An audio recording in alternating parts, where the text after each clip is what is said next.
Hello everyone.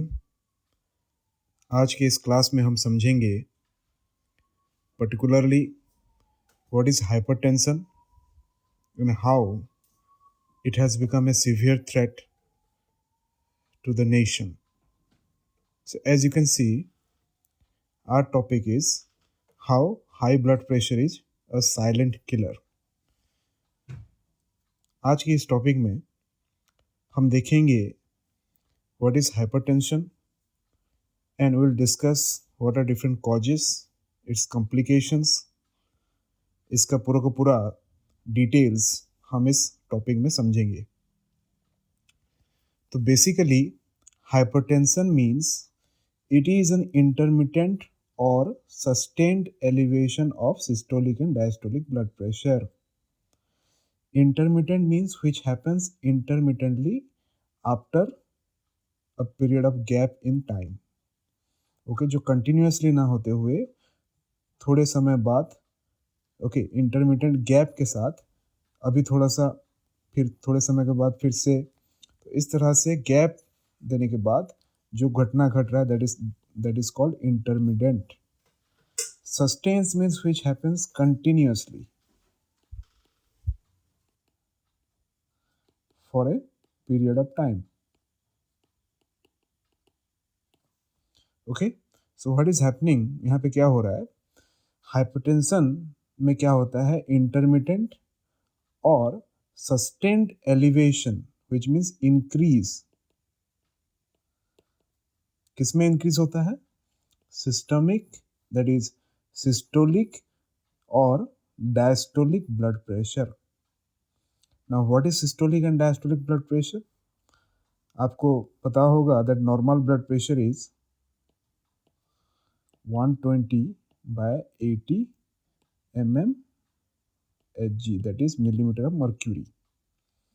In this normal blood pressure range, upper number that is 120 is the systolic pressure,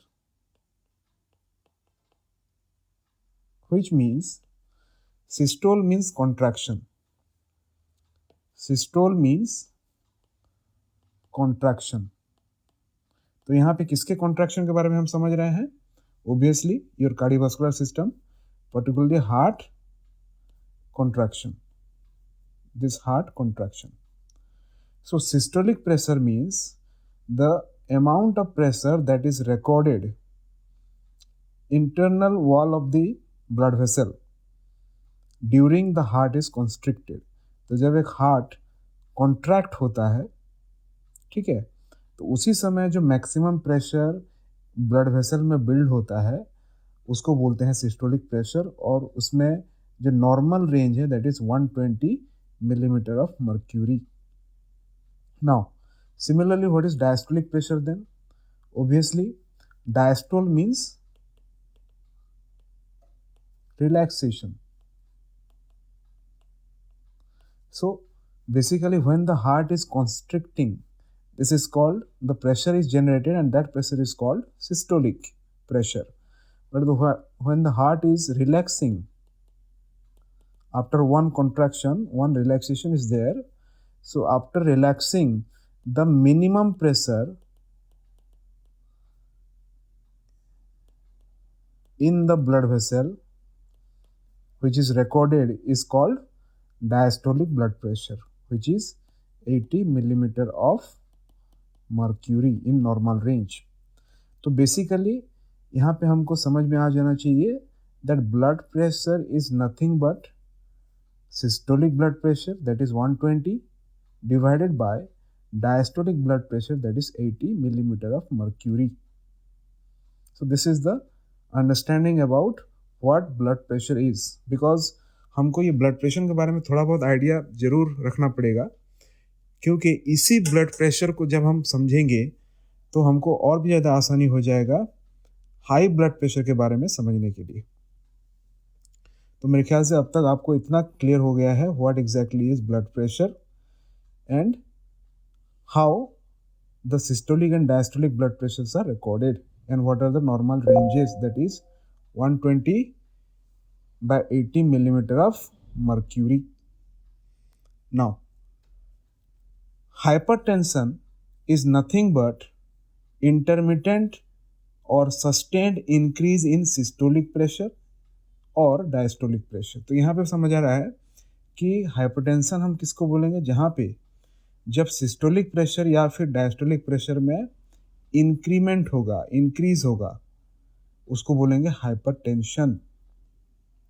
obviously 120 से ज़्यादा हो या फिर 80 से ज़्यादा हो, उसी कंडीशन में उसको पेशेंट को बोलेंगे that is a hypertensive patient. Okay, so I have given you here the note, that is the highest level of blood pressure when heartbeat and contracts. Okay, the highest level of blood pressure when heart beats and contracts, that is called systolic pressure. And similarly,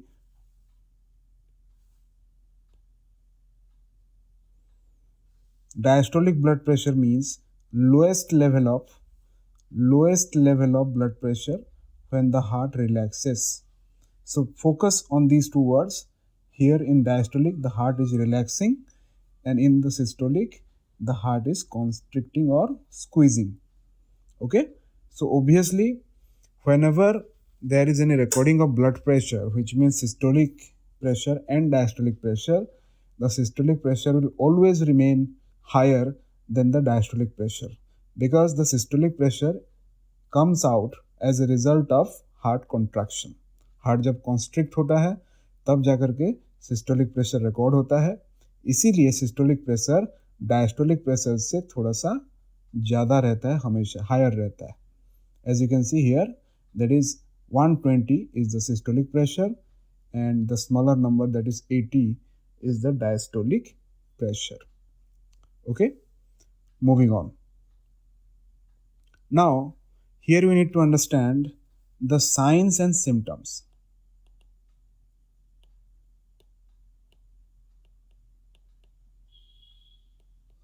Now what are the signs and symptoms? Basically, signs and symptoms, every disease has its own sign and symptoms. Okay, अलग अलग disease का अपना खुद का unique science and symptoms होता है, जिसके माध्यम से, जिसके हेल्प से हम समझते हैं कि पर्टिकुलरली जो पेशेंट है उसको किस तरह का बीमारी, किस तरह का डिजीज़ हुआ है.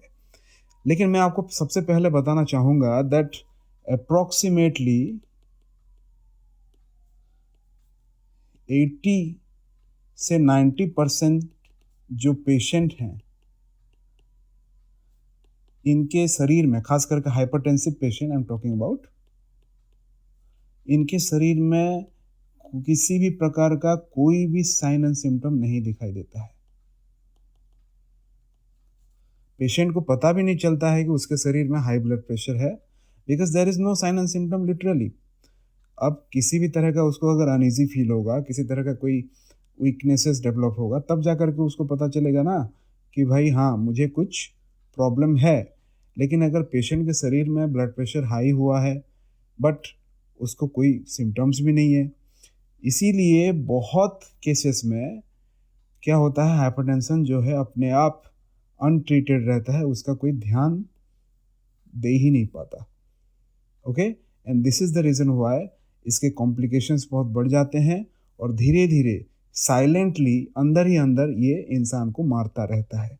And that is the reason ये जो हाइपरटेंशन है इसको बोला गया है silent killer, because it does not indicate you, it does not warn you.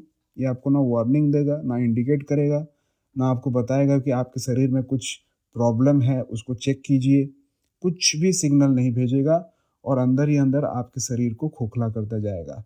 And that is the reason why hypertension is primarily 90% cases में एक साइलेंट किलर की तरह काम करता है. लेकिन कुछ केसेस ऐसे होते हैं जहाँ पे सिम्टम्स, जहाँ पे कुछ साइंस हमको दिखाई देते हैं पेशेंट में. आज हम इसी स्लाइड में पढ़ेंगे what are different symptoms which are rarely seen but seen in the patient body. So what are they? Number 1, severe headache. Obviously, the patient with hypertension will feel severe headache, and this headache is not just very irregular in pattern but regular in nature. Patient को regular basis पे ये severe headache होता ही रहेगा. बीच बीच में gap रहेंगे, लेकिन repeatedly वो patient को सफ़र कराता रहेगा, उसको फील कराता रहेगा. So this is the first symptom. Second one, nose bleeding. Okay, rare case में दिखाई देता है लेकिन होता है. हाई ब्लड प्रेशर में जो पेशेंट है, हाइपरटेंसिव पेशेंट को नोज ब्लीडिंग भी होता है. उसके नोज पार्ट से, ओके, नॉस्ट्रिल से ब्लीडिंग होता है, ब्लड बाहर निकलता है. Third one, that is fatigue और confusion. Obviously the patient, the hypertensive patient will feel confused. ठीक है, उसका जो मेंटल कंडीशन है वो उतना, सॉरी, मेंटल कंडीशन है वो उतना एक तरह से कॉन्फिडेंट नहीं होगा, एक तरह से एक डिसाइसिव कंफर्टेबल नहीं होगा, फटीग में रहेगा, वीकनेस रहेगा उसके बॉडी में, उसके साथ साथ मेंटली कंफ्यूज्ड रहेगा.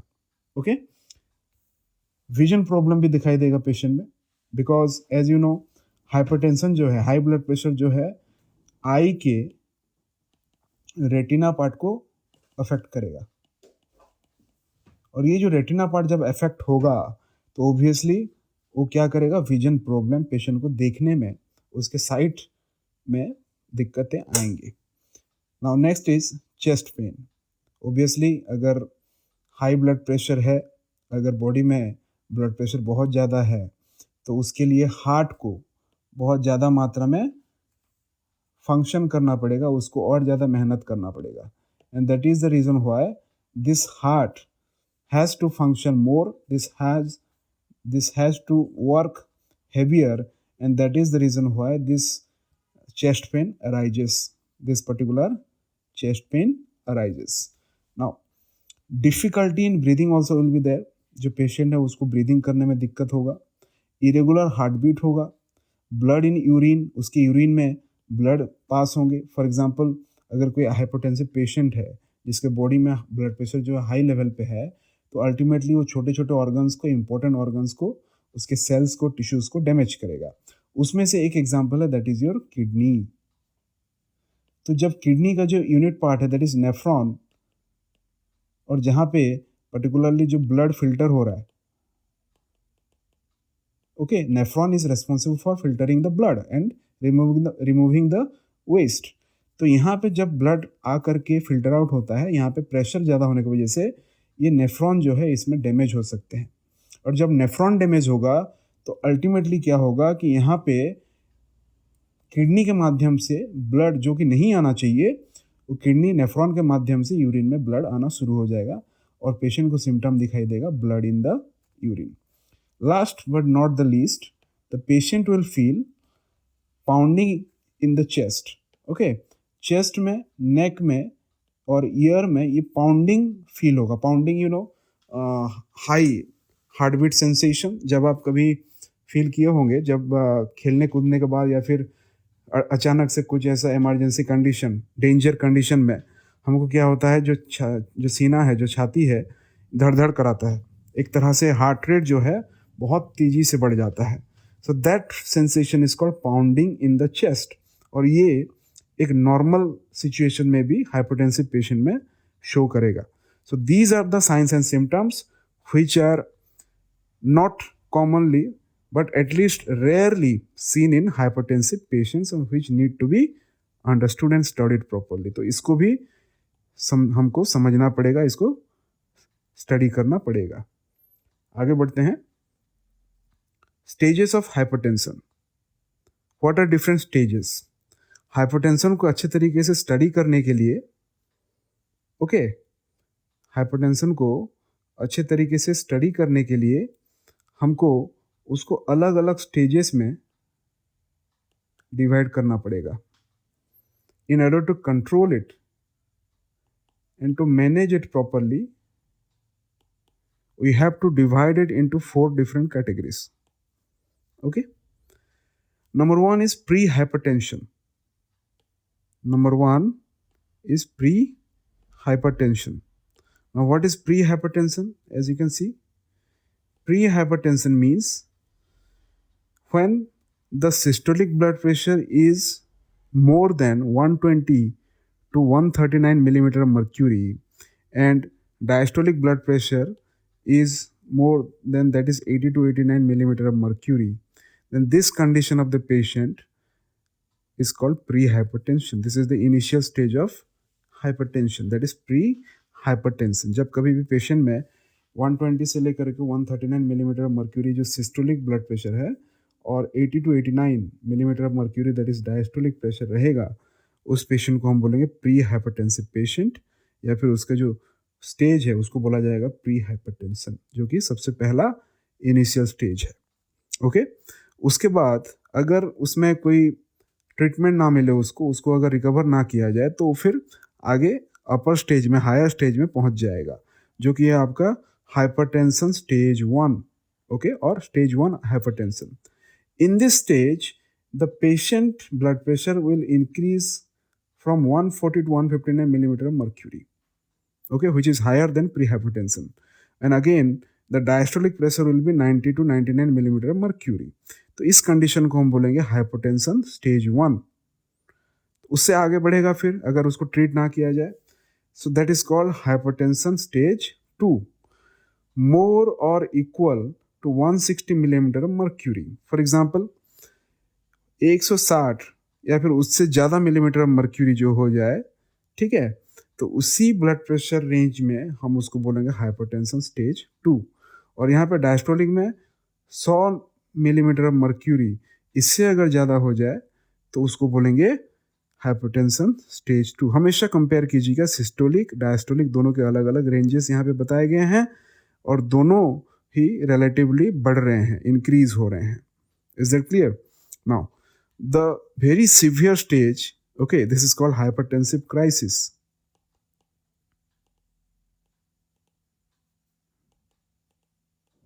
This condition, that is severe condition, is called hypertensive crisis.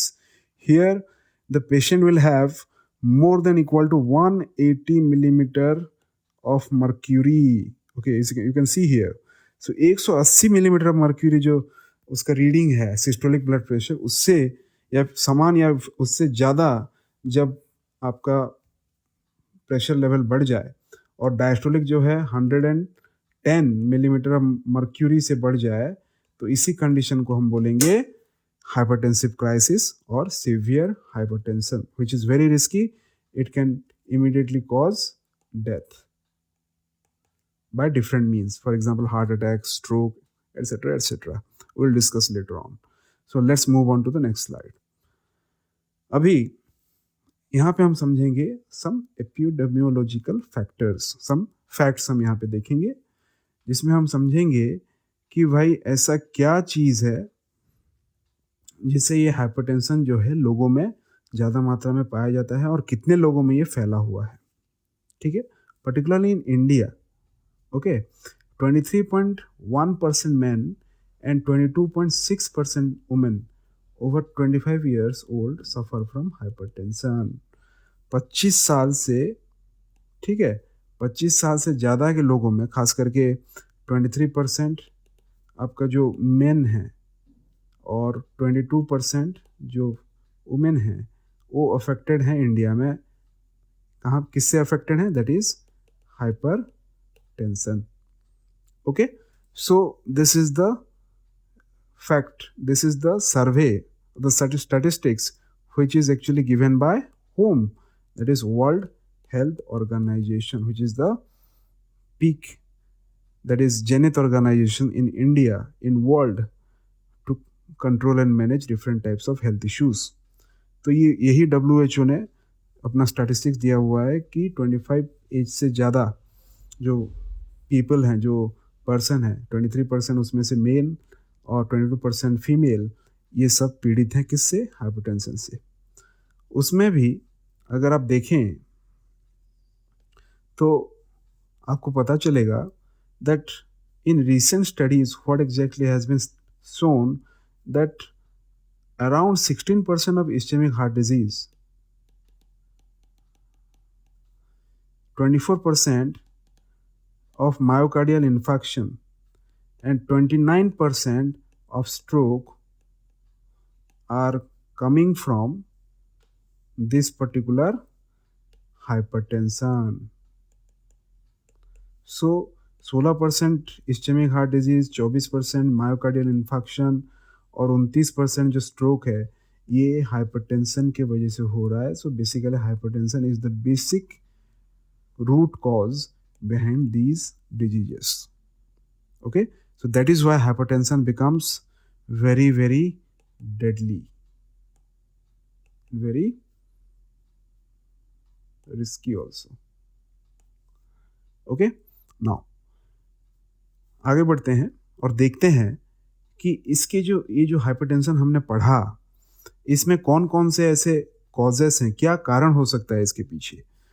अगर कारण है तो किस तरह के कारण हैं और वो किस फैक्टर्स के रिलेटेड हैं, उसको हम इस सेक्शन में समझेंगे. तो आइए देखते हैं.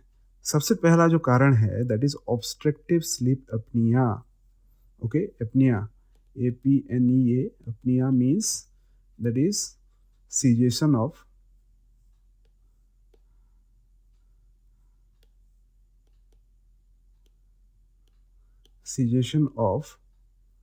Airway.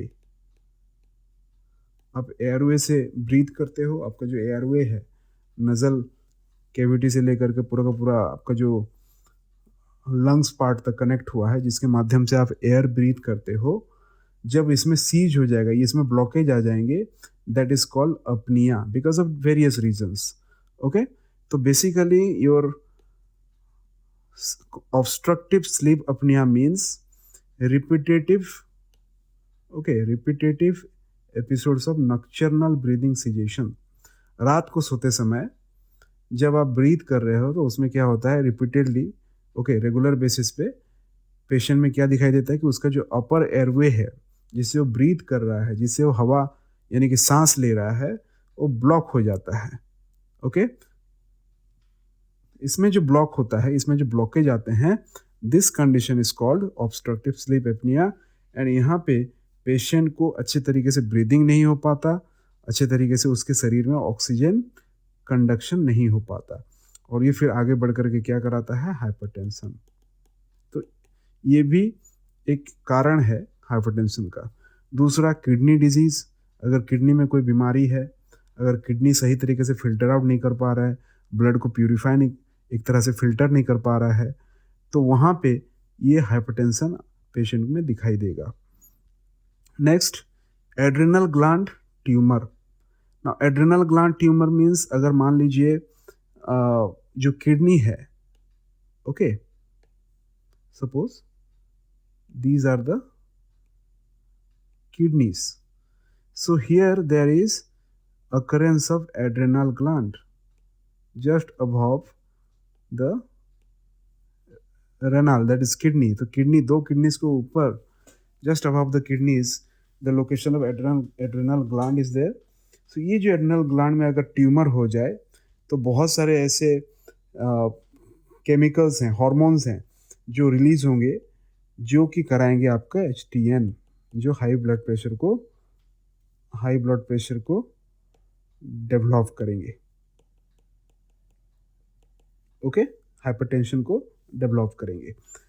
Then the next reason is obviously thyroid problem. अगर थायराइड ग्लैंड में कोई इशू है तो there will be hormonal imbalance. अगर हार्मोनल इम्बैलेंस होगा तो इसका इफेक्ट आएगा ब्लड प्रेशर पे, और उसमें भी हाई ब्लड प्रेशर हो सकते हैं पेशेंट को. उसके बाद यहाँ पे मैं आपको बता दूं कि कुछ ऐसे दवाई भी हैं जो क्या करता है, हाई ब्लड प्रेशर कराता है. For example, birth control pills, cold remedies. जब कोल्ड की कंडीशन में आप कुछ ट्रीटमेंट करते हो, कुछ पिल्स लेते हो, कुछ दवाइयाँ लेते हो, और जब married couples birth control pills लेते हैं तो उसी पर पर्टिकुलर कंडीशन में उसी दवाई के द्वारा क्या होता है, हाइपरटेंशन डेवलप होता है. ओके, सो कुछ दवाइयाँ भी हैं जो हाइपरटेंशन करवा सकते हैं पेशेंट में. उसके बाद इलीगल ड्रग्स लाइक, जो कि हमारे मार्केट में फ्री, मतलब उसको परचेज करना, उसको सेल करना बहुत पूरा का पूरा बैन है, उसको बोलते हैं इलीगल ड्रग. अब ये जैसे कि कोकेन, एम्फेटामिन, ये जो ड्रग हैं ये हाइपरटेंशन कराते हैं. तो जो ड्रग लेते हैं, जो एक तरह से इलीगली ड्रग एडिक्ट होते हैं, जो ड्रग बिना ड्रग के जी ही नहीं सकते, वो जब ये जो कोकेन और एम्फेटामिन लेते हैं उनके शरीर में भी एसटीएन दिखाई देता है। Okay, now cirrhosis of liver, obviously it is a liver disease जिसमें पर्टिकुलरली जो लिवर में फैट परसेंटेज जो है, फैटी लिवर, और उसमें एक तरह से टिश्यू डैमेज होता है। तो लिवर में जो प्रॉब्लम होता है that is cirrhosis of liver, इसी कंडीशन में भी हाइपोटेंशन दिखाई देता है पेशेंट में। उसके बाद सबसे कॉमन जो है आजकल हमारे सोसाइटी में ज़्यादा पाया जाता है दैट इज़ ओवरवेट। ठीक है, नॉर्मल से अगर ज़्यादा बॉडी में वेट हो, बॉडी में चर्बी हो, एक्सेसिव सॉल्ट कंजप्शन, अगर कोई इंसान ज़्यादा मात्रा में नमक खा रहा है, हम लेते हैं ना जब कोई खाने को परोसता है तो उसको एक्स्ट्रा नमक मांगते हैं हम। ठीक है, कोई भी चीज़ अगर खा रहे हैं तो उसमें एक्स्ट्रा नमक मिला के खाते हैं। तो excessive salt consumption, smoking and stress, these are the very common causes of hypertension and which is very relevant in our society। ये बहुत मात्रा में ये हो रहा है और ये जो है सबसे ज़्यादा कारण है हाइपरटेंशन के। उसके बाद ये जो कारण है that is endocrine disorder like Cushing syndrome. Cushing syndrome में क्या होता है, हार्मोनल इम्बैलेंस होता है। ठीक है, खास करके ग्लूकोकॉर्टिकॉइड जो है, ये जो हार्मोन है ये ज़्यादा मात्रा में बॉडी में प्रोड्यूस होता है, उसके नॉर्मल मात्रा से भी और ज़्यादा मात्रा में बॉडी में प्रोड्यूस होता है। हाई प्रोडक्शन किसका, ग्लूकोकॉर्टिकॉइड्स का।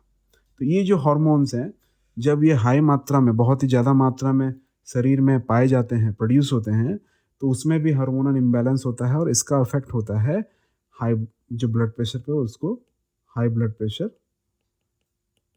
कराता है। Okay, so these are the basic causes of hypertension।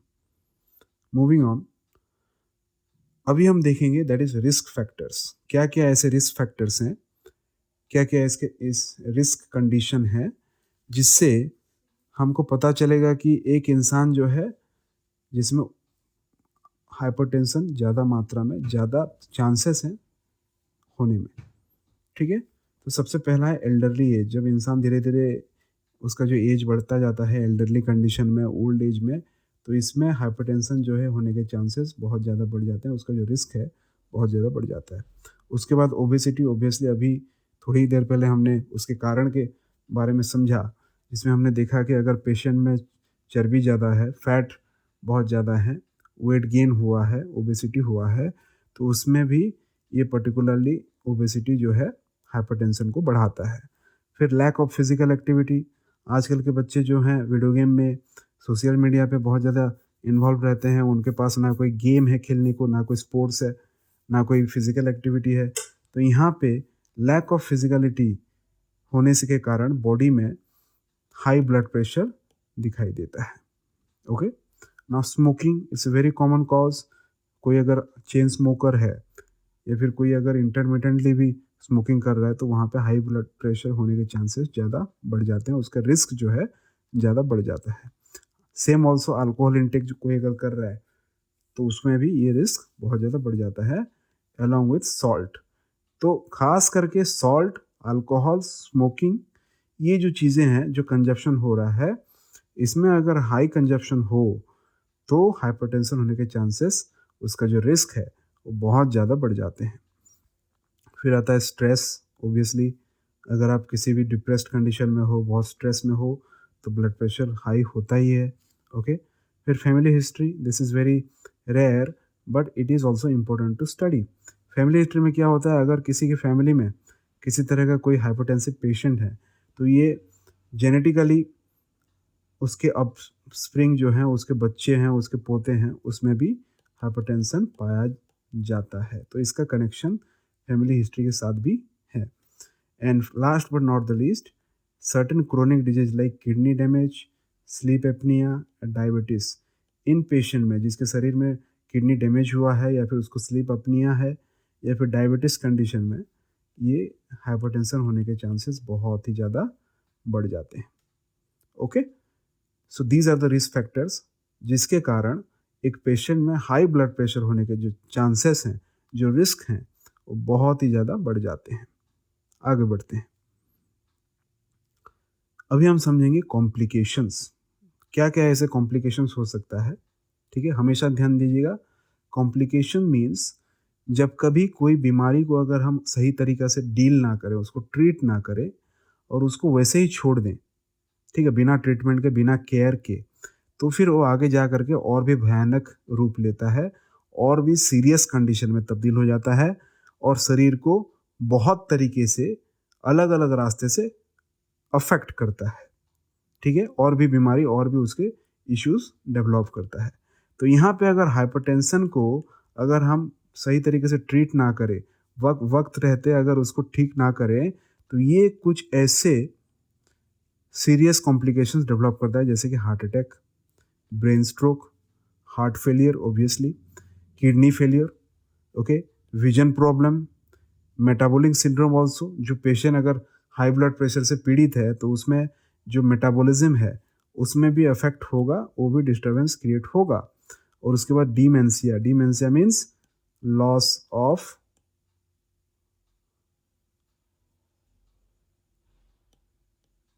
mental stability,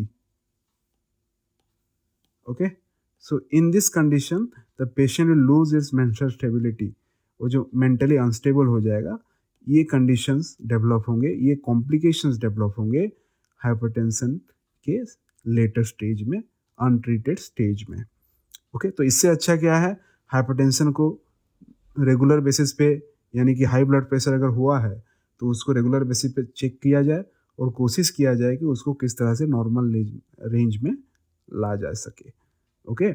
moving on, let's come to the final segment of this topic, that is treatment. अगर हम बीमारी पढ़ रहे हैं, अगर हम हाइपरटेंशन के बारे में पढ़ रहे हैं, हाई ब्लड प्रेशर के बारे में पढ़ रहे हैं, तो बिना बीमारी को, बिना ट्रीटमेंट को जाने हम किसी भी तरह का सॉल्यूशन, यानी कि किसी भी तरह का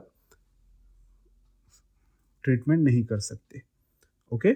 नाउ ये जो पूरा का पूरा ट्रीटमेंट है, इसको हमने दो कैटेगरी में डिवाइड किया हुआ है।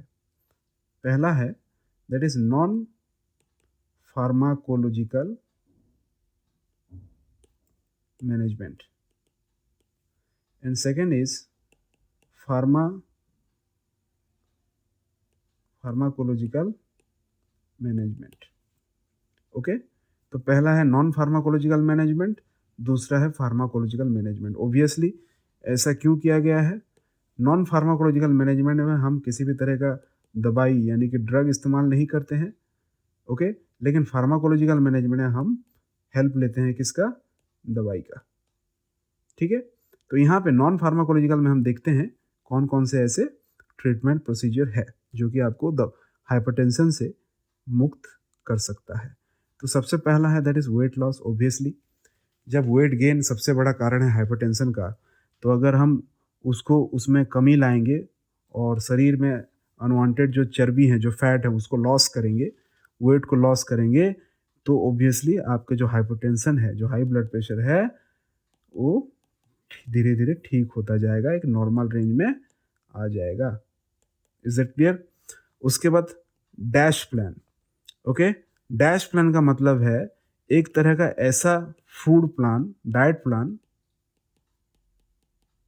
जिसमें हाई ब्लड प्रेशर पेशेंट को सोच समझ करके, चेक करके सिलेक्टेड फूड दिया जाएगा, सही मात्रा में खान पान किया जाएगा, सही फूड दिया जाएगा, जिससे अच्छे खान पान से, अच्छे डाइट से उसका जो ब्लड प्रेशर है उसको ठीक किया जाएगा, हाई ब्लड प्रेशर है उसको ठीक किया जाएगा। सो that is called dash plan.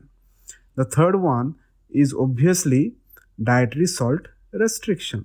Dietary salt restriction, अभी मैंने बोला कि हाई अमाउंट ऑफ सॉल्ट अगर कोई खा रहा है, एक्स्ट्रा अमाउंट ऑफ सॉल्ट कोई अगर ले रहा है, तो वहाँ पे उसको हाइपरटेंशन होने के चांसेस, उसका जो रिस्क फैक्टर है बहुत ही ज़्यादा बढ़ जाता है। इसीलिए जो कोई भी इंसान एक्स्ट्रा सॉल्ट ले रहा है, लेने की कोशिश कर रहा है, उसको हमेशा डिस्करेज करना चाहिए और उसको मना करना चाहिए कि भाई एक्स्ट्रा सॉल्ट शरीर के लिए हानिकारक है, खास करके हाइपरटेंशन को ठीक करने के लिए इसको बंद करना पड़ेगा। एक्स्ट्रा सॉल्ट बिल्कुल भी नहीं चलेगा। अभी चौथा जो है that is exercise is very important, और ये बहुत ही किफ़ायती भी है, बहुत ही फिजिबल भी है। एक इंसान जो हाइपरटेंसिव पेशेंट है, उसको एक्सरसाइज तो रेगुलर बेसिस पे करना चाहिए। लेकिन एक चीज़ यहाँ पे अब मैं बताना चाहूँगा कि जो एक्सरसाइज आप करोगे, उससे पहले आपको एक फिजिशियन से, ओके, एक्सपर्ट से एक कंसल्ट कर लेना पड़ेगा। क्योंकि हाइपरटेंसिव पेशेंट को हर एक एक्सरसाइज, हर एक प्रकार का जो पुशअप्स है, पुलअप्स है, ठीक है, ये सब अलाउ नहीं होता है। कुछ सिलेक्टेड एक्सरसाइज जो हैं, जो एक्सपर्ट आपको चेक करने के बाद आपको प्रेस्क्राइब करेंगे, फिर जाकर के उसको फॉलो कीजिए। और एक्सरसाइज करने के बाद obviously there will be definite recovery from hypertension. And then limited alcohol intake. Obviously अगर अल्कोहल ज़्यादा ले रहे हो, हाइपरटेंशन होगा। तो हाइपरटेंशन से अगर मुक्ति पाना है तो अल्कोहल को या तो पूरा छोड़ ही दीजिए, या फिर अगर छोड़ नहीं सकते तो उसको लिमिटेड अल्कोहल इनटेक तक रखिए, लिमिटेड इनटेक करिए। जो उसके बाद है दैट इज़ पेशेंट एजुकेशन, जो सबसे इम्पोर्टेंट हो जाता है आजकल। अगर बीमारी को रोकना है, चाहे वो हाइपरटेंशन हो, चाहे वो डायबिटीज़ हो, चाहे वो कोरोना ही क्यों ना हो, पेशेंट एजुकेशन बहुत ज़रूरी है। क्योंकि अगर पेशेंट खुद समझेगा, पेशेंट अगर खुद जान पाएगा कि बीमारी क्या है, किस तरह से फैल रहा है, उसके रिस्क फैक्टर्स क्या हैं, उ- उसमें किस तरह के कॉम्प्लिकेशंस हो सकते हैं, तो पेशेंट जो है अपने हेल्थ को, अपने जो बीमारी को ठीक करने के लिए जी तोड़ कोशिश करेगा और उसमें सक्सेस भी होगा। तो पेशेंट एजुकेशन बहुत ज़रूरी है, ना सिर्फ बीमारी को ठीक करने के लिए, उसको ट्रीटमेंट करने के लिए, बल्कि कोई नया बीमारी या फिर कोई पेशेंट, कोई नॉर्मल पर्सन फिर से पेशेंट ना बन जाए, फिर से हाई ब्लड प्रेशर का पेशेंट ना बन जाए, उसमें भी रोक लगेगा, उसमें भी रिडक्शन होगा। तो ये है पूरा का पूरा आपका नॉन फार्माकोलॉजिकल मैनेजमेंट, जिसमें आप अपना लाइफस्टाइल को चेंज करते हो, ना कि कोई दवाई खाते हो। इसमें कोई भी दवाई आपको इस्तेमाल नहीं करना है, इसमें सिर्फ अपना लाइफस्टाइल चेंज करना है और अल्टीमेटली आपको हाइपरटेंशन से राहत मिलेगा। ओके। इसके अलावा अगर कुछ पेशेंट है जिसको इससे भी उतना ज़्यादा इफ़ेक्टिव ट्रीटमेंट नहीं मिल पा रहा है, वो रिजल्ट नहीं मिल पा रहा है, तो वो फिर फार्माकोलॉजिकल मैनेजमेंट में पहुंचेगा, जिसमें क्या होता है, आपको नॉन फार्माकोलॉजिकल मैनेजमेंट यानी कि आपका जो लाइफस्टाइल है उसको भी फॉलो करना पड़ेगा। उसके साथ आपको कुछ ड्रग्स भी लेने पड़ेंगे, जो कुछ दवाई भी लेने पड़ेंगे, जो आपका आ जाता है फार्माकोलॉजिकल मैनेजमेंट। इसमें अलग अलग प्रकार के दवाई हैं। Okay, for example diuretics, okay, beta blockers, alpha blockers, vasodilators, ACE inhibitors, calcium channel blockers, ये कुछ ऐसे दवाइयां हैं जिसके एग्जांपल मैंने यहाँ पे नोट किया हुआ है। Okay, so these are the drugs which are particularly useful in management of hypertension. Okay, so these are the drugs. For example, diuretics, chlorothiazide, hydrochlorothiazide, frusemide. So ये जो डायरेटिक्स हैं, ये क्या करते हैं, ये बॉडी से जो वाटर कंटेंट है यूरिन के माध्यम से बाहर निकाल लेते हैं। ठीक है, तो जो ब्लड से पर्टिकुलरली जब वाटर कंटेंट घटेगा तो ब्लड का जो प्रेशर है ऑब्वियसली वो धीरे धीरे रिड्यूस होगा और नॉर्मल में आ जाएगा। ओके, ये पर्टिकुलरली अगर देखोगे जो सेकंड नंबर है दैट इज़ बीटा ब्लॉकर। ये जो बीटा ब्लॉकर हैं, ये क्या करते हैं, ये हार्ट को स्लो करते हैं, और जब हार्ट को स्लो करते हैं तो अल्टीमेटली रिजल्ट आता है जो ब्लड प्रेशर धीरे धीरे डाउन होता है, हाई ब्लड प्रेशर से थोड़ा सा नॉर्मल की तरफ बढ़ता है। अल्फा ब्लॉकर का भी सेम काम है, हार्ट को स्लो करना। ठीक है, अच्छा, वेसो डायलेटर्स जो हैं, ये पर्टिकुलर वेसो डायलेटर्स, ये वेसो डायलेटर्स क्या करते हैं, ये ब्लड वेसल्स को डायलेट करते हैं। यानी कि मान लीजिए this is the diameter of blood vessel. Okay, मैं यहाँ पे इंडिकेट करने की कोशिश कर रहा हूँ, this is the diameter of blood vessel. ये छोटा सा ब्लड वेसल है, इसके अंदर क्या दौड़ रहा है भाई, इसके अंदर दौड़ रहा है ब्लड। अब यही ब्लड वेसल को अगर मैं डायलेट कर दूं, यानी कि जो इंटरनल ल्यूमेन है उसको और ज़्यादा बड़ा कर दूं,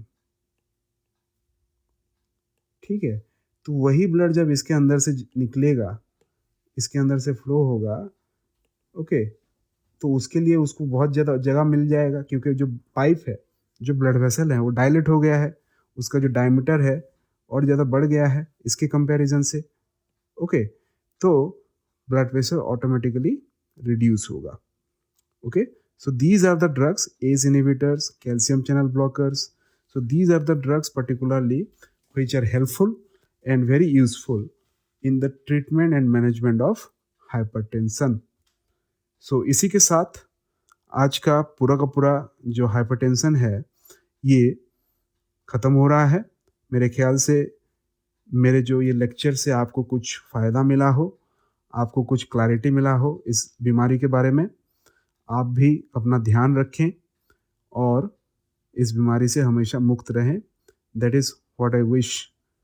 ओके, जाने से पहले मैं आपको यहाँ पे एक क्वेश्चन पूछना चाहूँगा. Okay,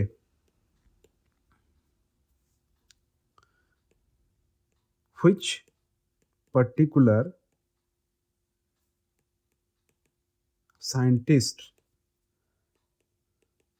first discovered the concept of hypertension. आपको यहाँ पे मेरे को बताना है कि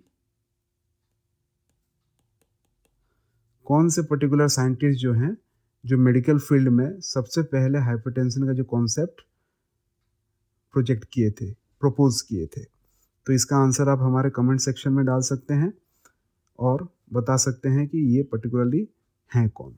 okay, that's it for today. Thank you very much.